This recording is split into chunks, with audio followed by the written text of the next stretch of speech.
அருட்பெருஞ்சோதி அருட்பெருஞ்சோதி தனிப்பெரும் கருணையே அருட்பெருஞ்சோதி. எல்லா உயிர்களும் இன்புற்று வாழ்க. குருவடியே சரணம், திருவடியே சரணம். பாம்பாட்டி சித்த திருவருளாலும் குருவருளாலும் எல்லோரும் எல்லா வளங்களும் பெற்று வாழ அருள் செய்தல் வேண்டும்.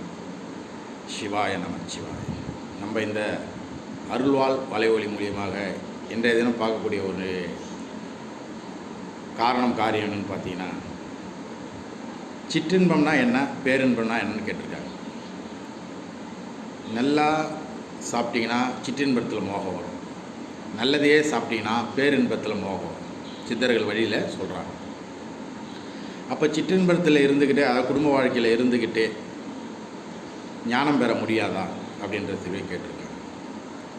இல்லறத்தில் நல்லறம் காணலாம், ஞானம் பெற முடிவதில்லைன்னு சிலர் சொல்கிறாங்க. சித்தர் மகான்லாம் சொல்கிறாங்க, இல்லறத்தில் நல்லறம் காணலாம், ஞானம் பெற முடிவதில்லை.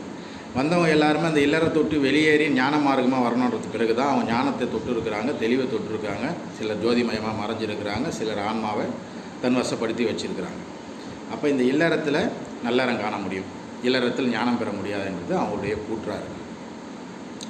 சிற்றின்பம் என்ன, பேரின்பம் என்னன்னா, சிற்றின்பம் என்பது குடும்ப வாழ்க்கையில் இருந்துக்கிட்டு தன் மனைவியோட சுகபோகங்களை அனுபவிச்சுட்டு இருக்கிற இந்த விஷயங்களை சொல்கிறாங்க சிற்றின்பம்.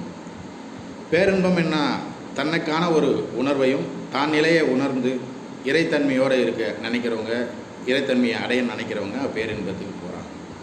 சிற்றின்பம் என்பது நம்முடைய இல்லற வாழ்க்கைக்கு சுகம், பேரின்பம் என்பது நம்ம ஆன்மாவுடைய பிறப்புக்கு சுகம்.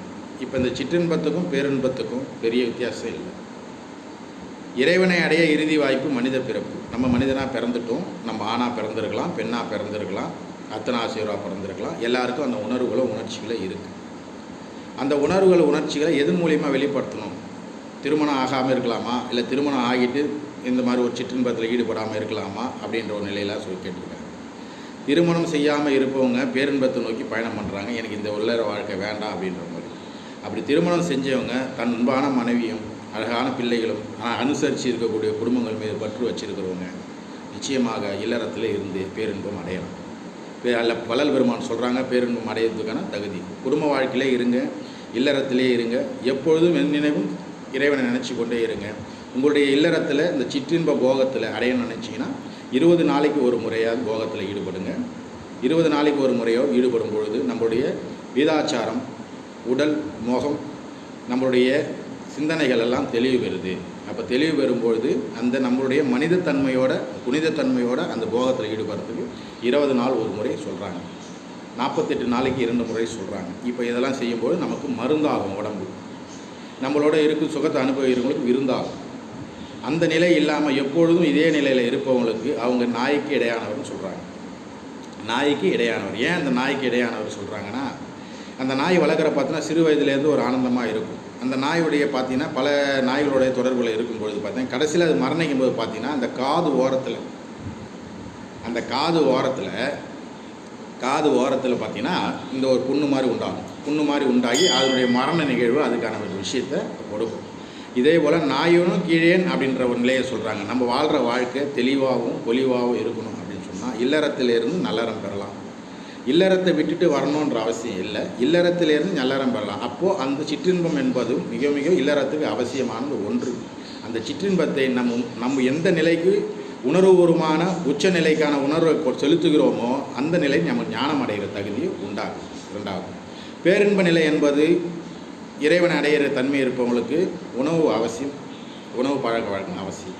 சிற்றின்ப நிலையில் இருக்கிறவங்களுக்கு உணவு பழக்கம் அவசியம் இல்லை. ஏன்னு கேட்டிங்கன்னா, நல்லா சாப்பிட்டிங்கன்னா சிற்றின்பத்தில் மோகம் வரும், நல்லதே சாப்பிட்டீங்கன்னா பேரின்பத்தில் மோகம் வரும். அப்போ நல்லா சாப்பிட்டா என்ன, நல்லதே சாப்பிட்டா என்னன்ற ஒரு விளக்கம் வருது.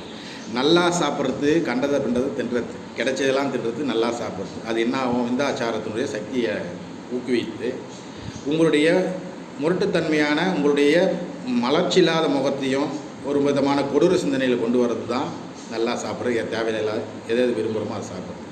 நல்லதே சாப்பிட்றோன்றது மூலிகைகளையும் காய்கறிகளையும் இந்த மாதிரி பழ வகைகளை நம்ம எடுத்துக்கொண்டு இருக்கும் பொழுது நம்மளுடைய சிந்தனையும் நம்மளுடைய பேச்சும் நம்மளுடைய நடவடிக்கையும் எல்லாம் தெளிவு பெறும். நல்லா சாப்பிடுங்க. ஆனால் குடும்ப வாழ்க்கையில் இருப்பவங்க நல்லதையே சாப்பிடுங்க. நல்லா சாப்பிட்ற காலகட்டம் முடியும் போது நல்லதே சாப்பிட்ற சிந்தனை வரும். இறைவனை இறுதியில் தேடாமல் இளம் பருவத்திலேருந்து இறைவனை தேடிக்கொண்டு இல்லறத்தை நடத்தி கொண்டு இருக்கும்போது ஞானம் பெறுவோம், அருள் பெறுவோம். எல்லா உயிர்களும் இன்புற்று வாழ்க. கொல்லா நெறியே குருவருள்வோங்க. அருட்பெருஞ்சோதி அருட்பெருஞ்சோதி தனிப்பெரும் கருணையே அருட்பெரும் ஜோதி. சிவாய நமச்சிவாய.